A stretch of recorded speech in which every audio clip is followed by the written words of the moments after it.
So এখানে আমি Arduino বোর্ডের সাথে একটি আল্ট্রাসনিক HC-SR04 কানেক্ট করেছি। অ্যান্ড যখনই আমি এখানে থ্রেশহোল্ড ভ্যালু দিয়েছি 10 সেন্টিমিটার, যখনই কোনো বস্তু বা কোনো কিছু এই 10 সেন্টিমিটারের কাছে চলে আসবে এই সেন্সরের, তখনই ও সেন্স করবে এবং সাথে সাথে এই এলইডিটা ব্লিঙ্ক করা শুরু করবে এবং এই বাজা শুরু করবে। ফর এক্সাম্পল, যখন একটা গাড়ি অন্য একটা গাড়ির খুব কাছে চলে যায় তখন আমরা এটা ইউজ করতে পারি। যখনই ডিস্টেন্স খুব কম হয়ে যাবে তখনই এলইডি ব্লিঙ্ক করা শুরু করবে, বাজা শুরু করবে। আর এখানে সিরিয়াল মনিটরে আমরা দেখতে পাচ্ছি যে ডিস্টেন্স দেখাচ্ছে।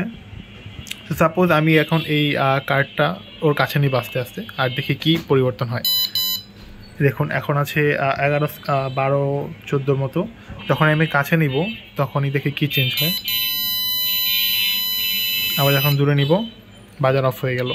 যখনই 10 সেন্টিমিটারের কাছে 10 সেন্টিমিটার বা তার কাছে চলে যাবে তখনই বাজার শুরু হবে। এটা চাইলে আমরা আরও চেঞ্জও করতে পারি নিজের মন মতো থ্রেশহোল্ড ভোল্ট। সো আমরা আরেকবার দেখি আউটপুটটা কি হয়।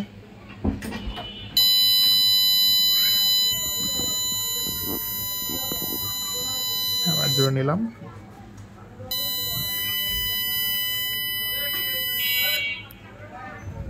সো এই হচ্ছে কোড। আমরা চাইলে বাজারের টোনটাও চেঞ্জ করতে পারি এই ফাংশন দিয়ে।